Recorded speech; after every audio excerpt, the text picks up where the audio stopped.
तो यहाँ पे जो हम लोग देखेंगे पेज संख्या 13, और पेज संख्या 13 में जो कुछ गुणधर्म दिया गया है तो इन्हीं गुणधर्मों के बारे में हम लोग यहाँ पे देखेंगे। तो सबसे पहले यहाँ पे जो शुरू किया गया है 1.8 से पूर्णांकों के गुणन संक्रिया के गुण।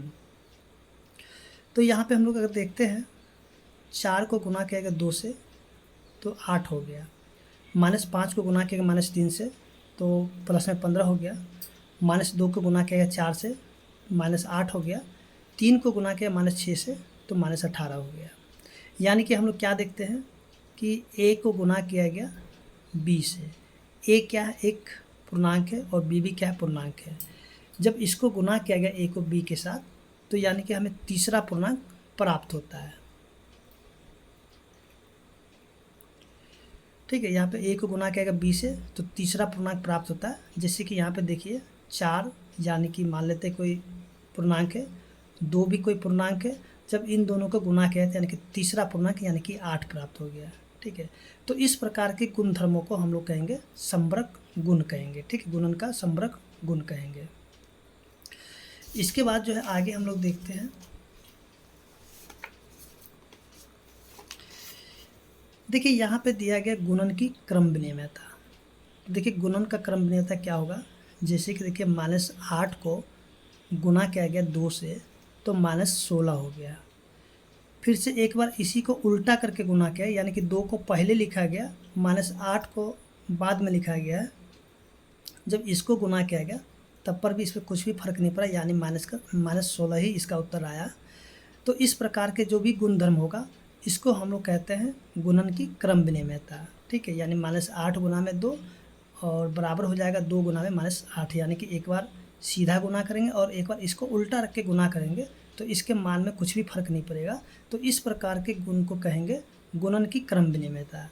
तो इसके लिए हम लोग क्या करेंगे, जैसे कि मान लेते हैं कि a और b क्या दो पूर्णांक है, जैसे कि a को b से गुना किया गया फिर से बराबर हो जाएगा यानी कि b को a से गुना किया। ठीक है, इसलिए ये सत्य रहेगा। इसके बाद आता है गुणन साहचर्य गुण। तो यहाँ पे हम लोग देखेंगे जैसे कि a मतलब यहाँ पे सॉरी 2, फिर से यहाँ पे 2 गुना में 3 गुना में 4 है। मान लेते हैं कि यहाँ पे क्या है, 2 कोई पूर्णांक है, 3 भी पूर्णांक है और 4 भी कोई पूर्णांक है। ठीक है, तो इसमें क्या किया गुना किया गया यानी कि 2 और 3 को एक साथ रख करके 4 को अलग कर दिया गया। ठीक है, तो इसको गुना किया कि 2 तिया 6 और यहाँ पे गुना में 4, फिर इसको गुना किया 24 हो गया। अब इसमें क्या किया गया कि 2 को अलग कर दिया गया, जैसे कि 2 को यहाँ पे अलग कर दिया गया और 3 और 4 को एक साथ लिया गया है। तो यहाँ पे देखिए 2 और फिर 4 तिया 12, अब 12 को जब 2 से गुना कर दे कितना होगा 24। तो देखिए यहाँ पे इधर भी 24 आ गया और इधर भी 24 है। ठीक है, तो इस प्रकार के जो भी गुणधर्म होगा इसको हम लोग क्या कहेंगे गुणन का साहचर्य नियम या फिर गुणन का साहचर्य गुण कहेंगे। ठीक है, इसके बाद यहाँ पे हम लोग देखेंगे कि वितरण नियम। तो देखिए यहाँ से अगर ध्यान देते हैं जैसे कि 4 गुना में 5 जोड़ में 8 है। ठीक है, तो 4 का 4 यहाँ पर हो गया और 5 और 8 को जोड़ते तो कितना हो जाता है 13। 13 को जब 4 से गुना करते तो हो जाता है 52। इसी प्रकार से देखिए यहाँ पे जब इसको एक बार जो है इस प्रकार से जैसे 4 को गुना कर देंगे 5 से यानी कि 4 गुना में 5, फिर से इसी 4 से गुना कर दिया गया 8 से तो यानी 4 गुना में 8, तो 5 चौके 20 और 4 अठे 32, 20 और 32 को जोड़ते तो 52, यानी कि इधर भी उत्तर 52 आ गया और यहाँ भी 52 आ गया। इसी प्रकार से अगर हम लोग यहाँ पे देखेंगे जो कि दिया हुआ 4 गुना में 5 जोड़ में 8 बराबर है किसके, यानी कि ये वाला और ये वाला दोनों का मान एक ही जैसा है तो ये दोनों क्या हो गया बराबर हो गया। ठीक है, तो इस प्रकार के जो भी गुणधर्म होगा इसको हम लोग कहेंगे गुणन का वितरण नियम। ठीक है, इसका हम लोग क्या कहेंगे गुणन का वितरण नियम। इसी प्रकार से यहाँ पे भी और भी कुछ उदाहरण दिए गए हैं तो आप यहाँ पे देख के इसको समझ सकते हैं। जैसे कि 4 गुना में ब्रैकेट में -7 जोड़ में -5 जोड़ में 7 है, तो 4 का 4 हो गया और इस 7 में से 5 को घटा दिया गया तो बच गया 2, तो 4 को 2 से गुना किया तो कितना हो गया 8। अब देखिए 4 को गुना किया गया -5 से, जैसे क्या 4 को गुना किया गया -5 से, फिर 4 को गुना किया गया +7 से, तो +7 यहाँ पे लिखा गया है और इसको गुना किया गया -20 हो गया और इसको गुना किया तो कितना हो गया 28। 28 में से 20 को घटाएगा तो बच गया 8। यहाँ भी देखिए उत्तर 8 है और यहाँ भी 8 है। ठीक है, तो यहाँ पे हम लोग कह सकते हैं कि 4 गुना ब्रैकेट -5 जोड़ में 7 बराबर हो जाए किसके 4 गुना -5 और जोड़ में 4 गुना में 7 के। ठीक है, इसी प्रकार से और भी उदाहरण यहाँ पे दिए गए हैं। ठीक है, तो इस प्रकार के जो नियम होगा इसको हम लोग क्या कहेंगे, वितरण नियम। ठीक है,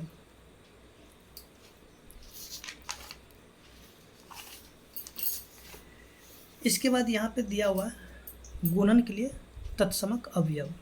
जैसे कि यहाँ पे देखते हैं, ध्यान देते हैं कि 4 को 1 से गुना किया गया तो इसमें कोई भी फर्क नहीं पड़ा, यानी 4 का 4 हो गया। -2 को जब गुना किया गया 1 से तो क्या हो गया, माइनस में 2 हो गया। ठीक है, इसी प्रकार से -3 को जब 1 से गुना कराएंगे तो इसमें कुछ भी फर्क नहीं पड़ेगा, यानी -3 हो जाएगा। 4 को गुना करेंगे 1 से तो 4 ही हो जाएगा। फिर 25 को 1 से गुना कराते हैं तो 25 का 25 ही रह जाएगा। -32 को जब 1 से गुना कराते हैं तो क्या हो जाता है, -32 हो जाता है। तो यहाँ पे हम लोग देखते हैं कि किसी भी पूर्णांक को अगर 1 से गुना करने पर वही पूर्णांक प्राप्त होता है, अतः पूर्णांकों में गुणन के लिए तत्समक अवयव क्या हो जाएगा, 1 हो जाएगा। ठीक है, इसके बाद यहाँ पे देखिएगा कि यहाँ पे दिया हुआ 5 को गुना किया गया -1 से तो -5 हो गया।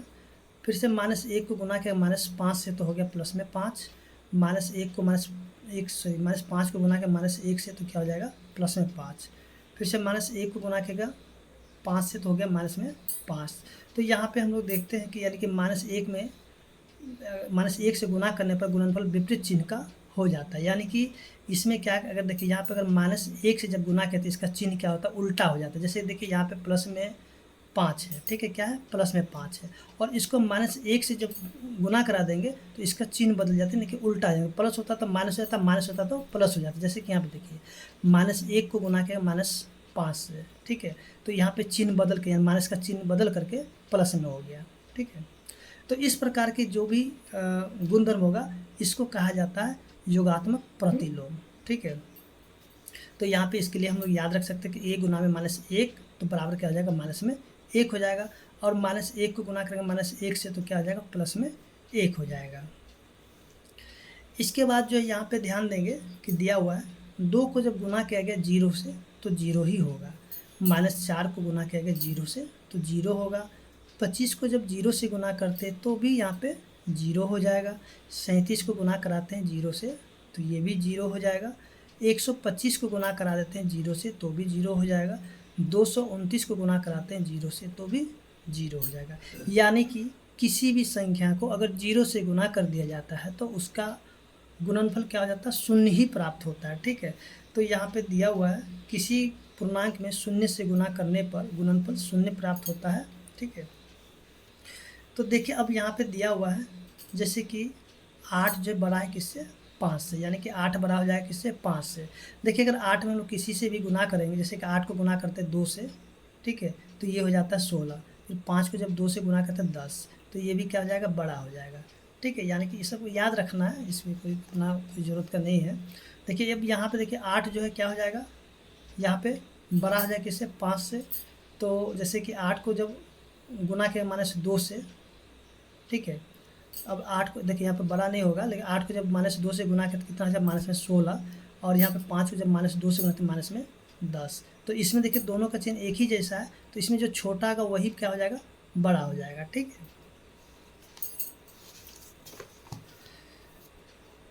तो इस प्रकार से जो है अब हम लोग यहाँ पे ध्यान देते हैं कि जो यहाँ पे स्वयं करके देखे दिया हुआ है, ठीक है, यानी पेज संख्या 17 का। तो देखिए पेज संख्या 17 में जो दिया हुआ है कि यहाँ पे जो स्वयं करके देखिए, निम्न गुणों के सामने प्रत्येक का एक उचित उदाहरण दें। जैसे कि गुना के लिए यहाँ पे देंगे, तो देखिए साहचर्य गुण, तो साहचर्य गुण के लिए हमें क्या करना, एक उदाहरण देना। जैसे कि हम लोग जानते हैं कि साहचर्य गुण क्या होता है, तो देखिए अगर हम लोग देते हैं a को गुना कराते हैं b से, ठीक है, यानी a गुना b को एक साथ रखते हैं गुना में c, ये बराबर कब हो जाएगा, तो देखिए बराबर हो जाएगा जब हम लोग इसको क्या करें, a को यहाँ से अलग कर देते हैं। ठीक है, जैसे कभी हम लोग पीछे देखे थे, ठीक है, तो यहाँ पे क्या हो जाएगा, b गुना में c। तो इसके लिए आप उदाहरण ले सकते हैं, जैसे यहाँ पे कुछ भी आप उदाहरण रख सकते हैं, जैसे कि -3 गुना में, और यहाँ पे हम लोग b का मान कर लेते हैं 2, ठीक है, और c का मान कर लेते हैं कितना, -4। तो बराबर कैसे हो जाएगा, देखिए -3 को हम लोग अलग कर देंगे, फिर से गुना, और यहाँ से हम लोग कर लेते हैं 2 गुना में -4, ठीक है।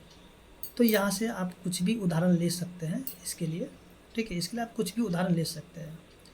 अब देखिए वितरण गुण, तो जैसे हम लोग वितरण नियम के लिए जैसे कि पीछे देखे थे, यानी कि हम लोग यहाँ पे देखेंगे ए को गुना कर देते किससे, बी और जोड़ में सी से, ठीक है। तो ये क्या हो जाएगा, चलिए इसको हम लोग लिखते हैं यहाँ से वितरण के लिए, ठीक है, यहाँ पर जगह छोटा हो जाता है। देखिए वितरण गुण के लिए हम लोग देखते हैं, तो जैसे कि हम लोग यहाँ पे देखें कि ए गुना में बी जोड़ में सी, तो देखिए यहाँ पे जोड़ या घटाव का चिन्ह हो सकता है, ठीक है, यहाँ पे जोड़ का भी चिन्ह हो सकता है या फिर घटाव का भी चिन्ह हो सकता है। तो यहाँ पे क्या होगा, ए को गुना करा देंगे बी के साथ, फिर से जोड़, ए को गुना करा देंगे किसके साथ, सी के साथ। मान लेते हैं कि ए का मान हम लोग यहाँ पर रख लेते हैं -5, बी का मान कर लेते हैं कितना 4 कर लेते हैं, और सी का मान कर लेते हैं कितना 1 कर लेते हैं माइनस में, ठीक है। तो वितरण नियम के लिए हम लोग क्या करें, इसको लिख सकते हैं यहाँ पे लिख दें या यहाँ लिख देते हैं। तो चलिए ए का मान कितना -5 गुना में बी का मान कितना 4, तो लिख लेते हैं, फिर से जोड़, इसके बाद फिर से देखिए ए गुना में सी, तो ए का मान कितना -5 और गुना में सी का मान है -1। तो देखिए यहाँ से हम लोग क्या करेंगे, ये जो उदाहरण है हम यहाँ पे लिख सकते हैं, ठीक है, ये वाले उदाहरण को हम लोग यहाँ पे लिख सकते हैं। आप यहाँ पे अलग उदाहरण भी ले सकते हैं, ठीक है। इसके बाद जो आता है संबरक गुण, तो देखिए संबरक गुण क्या होता है। संबरक गुण के लिए हम जो जानते हैं कि मान लें कि ए कोई पूर्णांक है, बी भी कोई पूर्णांक है, जब इसको हम लोग गुना कर देते हैं तो हमें तीसरा एक पूर्णांक प्राप्त हो जाता है, ठीक है।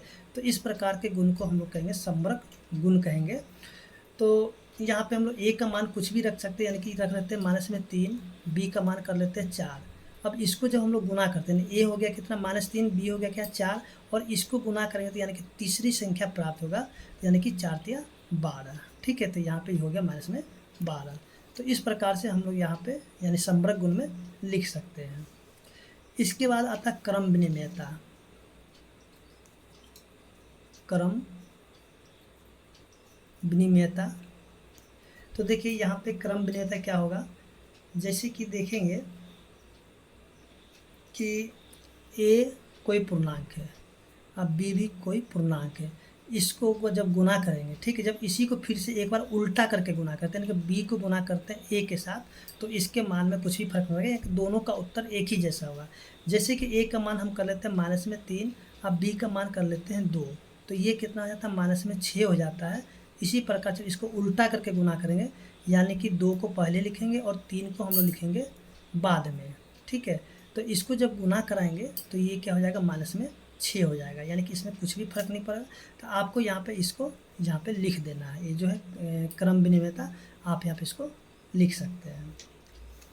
इसके बाद तत्समक गुण क्या होता है, देखिए तत्समक गुण के बारे में हम लोग जैसे कि जानते हैं कि ए को जब गुना करा देते हैं, ए को जब गुना कराएंगे किससे, 1 से, ठीक है, तो इसका मान यानी इस मान में कुछ भी फर्क नहीं पड़ेगा, ए का ए ही रहेगा, ठीक है। तो यहाँ पे हम ए का मान -5 कर लेते हैं गुना में 1, तो इसको जब गुना करेंगे तो माइनस में 5 का 5 ही रहेगा, यानी कि इसमें कुछ भी फर्क नहीं पड़ा।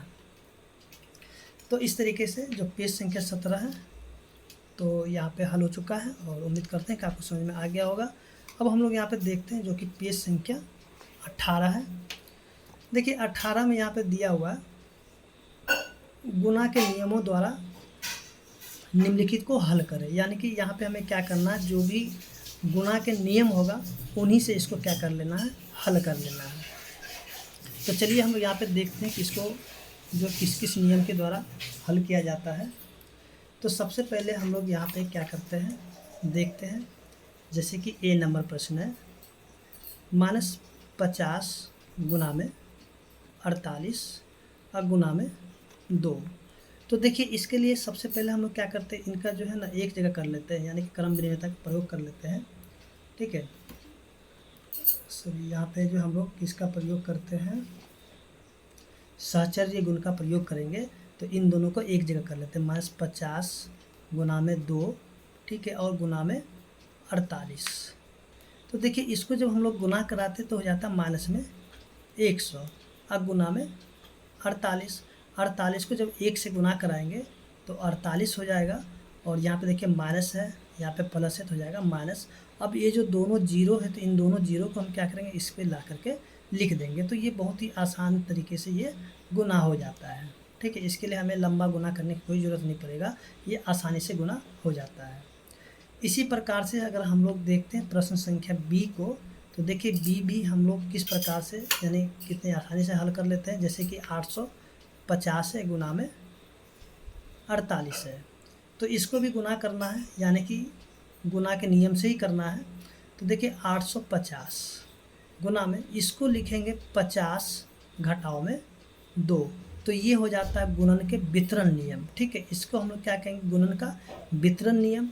तो देखिए 850 को गुना करा देते हैं किसके साथ, 50 के साथ। अब यहाँ पे घटाव का चिन्ह है तो घटाव का चिन्ह लिखेंगे, फिर 850 को गुना करा देंगे किससे, 2 के साथ। अब देखिए इसको गुना करते सबसे पहले 0 को लिख लेते, 2 तो 0 है, 5 को 5 से करते 25 का 5 हो जाएगा, बच गया कितना 2, 8 पंच 40 और 2 42, ठीक है, यानी कि 42,500। अब घटाव में इसको जब गुना करते हैं तो देखिए 0 लिख लेते हैं, 5 दिन 10 के 0, 8 दिन 16 1 17, यानी कि 1700। अब इसमें से देखिए 0 में से 0 घट गया तो क्या हो जाएगा, 0 0 हो जाएगा। अब 25 में से 17 घटाते हैं तो यानी कि 8 बचेगा, 0 8, और ये 4 का 4 हम लोग इसी प्रकार से लिख लेंगे, यानी कि 40,800 इसका उत्तर हो जाएगा। इसके बाद जो है प्रश्न संख्या सी है, जैसे कि देखेंगे कि -75 गुना में 52 है, -75 गुना में 52। तो यहाँ भी क्या होगा, वितरण नियम का ही प्रयोग होगा। तो -75 गुना में इसको लिखेंगे 50 जोड़ में 2, तो -75 गुना में 50। अब देखिए फिर से यहाँ पे जोड़ है तो जोड़ लिखेंगे, और यहाँ पे इसके साथ घटाव है तो इसको हम लोग ब्रैकेट में लिख लेते हैं, -75 और गुना में 2। 75 को 5 से गुना, देखिए पहले 0 के लिख लेते हैं, अब 25 के 5 बचे कितना 2, 7 5 35 और 2 37, प्लस माइनस माइनस हो जाएगा, फिर से प्लस माइनस माइनस हो जाएगा, 75 दूना कितना हो जाता है 150, यानी कि 150। अब इसको हम लोग क्या करेंगे, देखिए दोनों का चिन्ह एक ही जैसा है तो इसमें क्या करेंगे, दोनों का चिन्ह एक ही जैसा, तो इन दोनों को क्या करेंगे जोड़ देंगे, और चिन्ह क्या करेंगे घटाव का ही लिख लेंगे।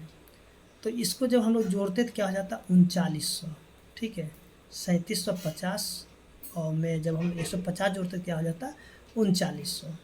तो इस प्रकार से देखते हैं जो कि गुना के नियम का प्रयोग करके यहाँ पे हल हो गया है। और यहाँ पे जो बच गया है प्रश्न संख्या डी, देखिए डी में दिया गया है -38 गुना में 2 -38 गुना में 8।